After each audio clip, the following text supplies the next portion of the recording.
Cancer வந்தது, இல்லை வாயில் ஒரு கட்டி இருந்தது, இல்லை ஆக்சிடென்ட் ஆச்சு, இல்லை தாடை எலும்பு வந்து வளர்ச்சி அடையாமல் போயிடுச்சு. ஸோ ஏதோ ஒரு வகையில் ஒரு பிரச்சனை வந்து நாம் வந்து அந்த சர்ஜரி பண்ணி அந்த எலும்பு வெட்டி எடுத்துட்டோம். ஸோ இப்போ நமக்கு தாடை எலும்பு இல்லை, மேல் தாடை பாதி இல்லை கீழ் தாடை ஏதோ ஒரு கேன்சர்னாலேயோ இல்லை கட்டினாலேயோ எடுத்துட்டாங்க. நமக்கு என்ன ஆகும்? மேல் தாடையில் பாதியோ முழு மேல் தாடையோ மேக்ஸிலாங்கிறத எடுத்துட்டா நம்ம மேலே இருக்கிற மூக்கும் வாயும் கனெக்ட் ஆகிடும். நீங்கள் தண்ணி குடிச்சிங்கன்னா ஆட்டோமேட்டிக்காக தண்ணி மூக்கொலியில் வெளியில் கீழே வரும். ஸோ நம்ம சால எதையுமே சாப்பிட முடியாது. அப்போ என்ன பண்ணுவோம்? முன்னாடி ஒரு பழைய காலங்களில் பல் செட்டு கொடுப்பாங்க, ஆப்சுரேட்டர்னு அது பேர். பல் செட்டுக்குள்ளே ஒரு குமிழ் மாதிரி வச்சு அந்த இடத்த ஸ்பேஸை ஆக்குப்பை பண்ணுற மாதிரி வாய்க்குள்ளே வச்சு ஃபிக்ஸ் பண்ணி வச்சு பிடிச்சிக்கிற மாதிரி வச்சுப்பாங்க, கழட்டி மாட்டுற டைப். ஸோ அது வச்சுக்கோங்க நம்மளால் சாப்பிட முடியும், அது நார்மல் பல் செட்டாக இருக்கும். பட் அது வந்து ஆர்டிஃபிஷியல், கழட்டி மாட்டணும் டெய்லியும், கரெக்டாக கழுவணும், இல்லைன்னா ஸ்மெல் வரும், ப்ளஸ் கொஞ்சம் கிரிப் இல்லாமல் இருக்கும். இது இருந்ததுக்கா போய் அதே மாதிரி கீழ்த்தாடைக்கட்டைக்கும் சரி, கீழ்த்தாடைக்கட்டைக்கு ஒரு பாதி எடுத்துட்டோம்னா இந்த பாதி உங்களுக்கு எலும்பே இருக்காது. ஸோ என்ன பண்ணுவாங்க? ஒரு ரீகன்ஸ்ட்ரக்ஷன் பிளேட்டுன்னு ஒரு ஸ்டெயின்லெஸ் ஸ்டீலோ டைட்டானியம் பிளேட்டோ இந்த தாடை எலும்புலேருந்து இந்த எலும்பு வரைக்கும் போட்டுட்டுருவாங்க. முகம் உள்ளே போன மாதிரி இருக்கும். ஸோ இந்த இது கீழ்த்தாடைக்கட்டையில் இப்படி முகம் உள்ளே போன மாதிரியோ இல்லை மேல் தாடைக்கட்டையில் பாதி எலும்புக்கு மேலே எடுத்தோ உங்களுக்கு பெர்மனண்ட்டாக வேணும், கழட்டி மாட்டுற மாதிரி மேல் தாடைக்கட்டைக்கு வேணாம், இல்லை என் கீழ்த்தாடைக்கட்டை நார்மலாக வரணும், பார்க்க உடம்பு முகத்தில் இந்த டிஃபார்மிட்டி தெரியக்கூடாது அப்படின்னு இருக்கும்போது அட்வான்ஸ் டெக்னிக் போய் என்ன பண்ணுவாங்கன்னா மைக்ரோவாஸ்குலர் கிராஃப்டிங்னு காலில் இருந்து ஃபிபுலா அப்படிங்கிற ஒரு எலும்பை பிளாஸ்டிக் சர்ஜன்ஸ் உதவியோட எடுத்து அதை இந்த இடத்துல ஓப்பன் பொசிஷன் பண்ணி எலும்பு மாதிரி ஷேப் பண்ணி கரெக்டாக பிளேட் போட்டு வச்சு, இல்லை மேல் தாவக்கட்டிலையுமே அங்கே பிளேட் போட்டு வச்சு அது தேவைப்பட்டதுனா இலியாக் போன்லேருந்து இடுப்பில் இருக்கிற இலியாக் போன்லேருந்து கொஞ்சம் எலும்புகளை எடுத்து அதையும் உள்ள ஃபிக்ஸ் பண்ணி வச்சு எல்லாமே இப்போ பிளேட் வச்சு அந்த எலும்பை ஃபிக்ஸ் பண்ணி விட்டுருவாங்க.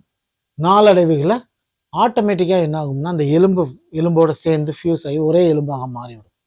அப்போ உங்களுடைய முகம் கிட்டத்தட்ட நார்மலான ஷேப்புக்கு வந்துடும். அதுக்கப்புறமா அந்த எலும்புகளில் அது அட்வான்ஸ்டாக போய் அந்த கிராஃப்டிங் எலும்புகளே நம்ம இம்ப்ளான்ஸ், டென்டல் இம்ப்ளான்ஸ் உள்ள இன்சர்ட் பண்ணி அதில் நம்ம பல்ல ஃபிக்ஸ் பண்ணிக்கிட்டோம்னா நமக்கு நிரந்தர பற்கள் கிடைத்து விடும், நம்ம எல்லாமே சாப்பிட ஆரம்பிச்சிடலாம். இது ரொம்ப அட்வான்ஸ்டு டெக்னிக்காக இருந்தாலும் இன்று ஒரு காலத்தில் சென்னையில் கோயம்புத்தூரில் மட்டும் செய்யப்பட்ட இந்த ரீகன்ஸ்ட்ரக்ஷன் ஒர்க் இன்று பழனியிலும் செஞ்சு கொண்டு இருக்கின்றோம் வித் பிளாஸ்டிக் சர்ஜன் சப்போர்ட்டோட. பட் இதில் ஒரு படி போய் நிறைய இடங்கள்ல இன்னையுமே செய்யாத ஒரு விஷயம் என்னன்னா, இப்போ வந்து பேஷண்ட் ஸ்பெசிஃபிக் இம்ப்ளான்ட் அப்படின்னு ஒரு புது நவீனம் வந்திருக்கு, கிட்டத்தட்ட ஒரு 5 வருடங்களாக வந்திருக்கு. அதில் நாங்கள் நான் என்னுடைய சேர்ந்த ட்ரைனிங் எல்லாருமே அதுக்காக நாங்கள் வந்து படித்திருக்கின்றோம். இதை பற்றி ஒரு ஐஐடி மெட்ராஸ் இன்ஸ்டியூட்ல ஐஐடியில் கூட கிளாஸஸ் எடுத்து அங்கேயும் சர்டிஃபிகேட் வாங்கியிருக்கோம். என்னன்னாங்க அவங்கன்றது வந்து டைட்டானியம் கிரேட் 4 டைப் 4 டைட்டானியத்தின் மூலமாக டென்டல் இம்ப்ளான்ஸ் வருது இல்லைங்க, அதோட இம்ப்ளான்ட்டோட மெத்தடு. பட் தாடையில் இவ்வளோ பாதி இல்லை அப்படின்னா ஃபுல்லாகவே டைட்டானியம் மெட்டீரியலில் பண்ணி கொடுத்துட்றாங்க.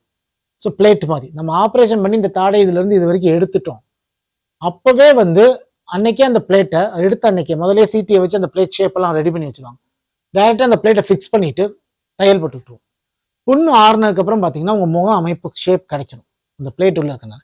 அந்த பிளேட்டில் வெளியில் அந்த வாய்க்குள்ளே தெரிகிற மாதிரி 3 இல்லை 4 ஸ்டெம்ப்பு மாதிரி வச்சு விடுவோம். அதாவது ஒரு குச்சி மாதிரி பல்லுக்கு க்ரௌன் போடுறதுக்கு இருக்கிற மாதிரி ஸ்டெம்ப் உள்ள இருக்கும். அந்த ஸ்டெம்புகளை ஒன்றுக்கு ஒன்று கனெக்ட் பண்ணி பல்ல ஃபிக்ஸ் பண்ணி கொடுத்துருவோம். ஸோ உங்களுக்கு இந்த பேஷண்ட் ஸ்பெசிஃபிக் இம்ப்ளான்ட் போடுவது மூலமாக உங்களுக்கு ரீகன்ஸ்ட்ரக்ஷன் ஆகி தாடையோட ஷேப்பும் கிடைத்துவிடும், பற்களும் உடனே அதுக்கு மேலே வைக்கக்கூடிய அட்வான்ஸ் டெக்னிக்கும் பண்ணிடும். இதுவும் இன்று சென்னை இப்பொழுதுதான் கோயம்புத்தூரில் சில இடங்களில் பண்ணி கொண்டு இருக்கிறார்கள். ஆனால் நம்ம பழனியில் இது ரெகுலராக நிறைய கேசஸ்க்கு நாங்கள் பண்ணி சக்ஸஸ் காமிச்சிருக்கோம். ஸோ இது 2-in-1 பர்பஸ் ஆயிடுச்சு. ரெண்டாவது முக்கியமான விஷயம், ஃபிபுலா கிராஃப்ட், இலியா கிராஃப்ட்னு இன்னொரு இடத்துல இருந்து எலும்பு எடுக்க தேவையே இல்லை. ஆப்ரேஷன் சைட் ஒன்று தான், முகம் மட்டும்தான் இருக்கும், அந்த முகத்தில் மட்டும்தான் பண்ணுவோம். இன்னொரு இடத்துல உங்களுக்கு கிழிச்சு விட்டு சர்ஜரி பண்ண தேவையில்லை. முடித்த பின்பு நம்ம பல் மருத்துவர்கள் வந்து அழகாக அதன் மேலே நிரந்தர பற்களை செய்து விட்டு இன்னைக்கெல்லாம் ஒரு 5-6 வருஷமா ஒரு குழந்தை கொரோனா தொற்று காலத்தில் மேல் கருப்பு பூஞ்சையில் போய் அடிபட்டு இங்கே நமது மருத்துவமனையில் தான் பாதிக்கு மேலே எடுத்துட்டோம். எடுத்ததுக்கப்புறம் அந்த பொண்ணை ரீகன்ஸ்ட்ரக்ஷன் பண்ணுறதுக்கு என்ன பண்ணுறதுன்னு யோசிக்கும் போது தான் முதல் எங்களுக்கு வந்து இந்த பேஷண்ட் ஸ்பெசிஃபிக் இம்ப்ளான்ட் கிடைச்சிது. அந்த ஆப்ரேட் பண்ணி வாயில் முகத்தில் எந்த தளவும் இல்லாமல் அதை வச்சு இன்னைக்கு அந்த பொண்ணு ஜம்முன்னு கல்யாணம் வரைக்கும் வந்துருச்சு.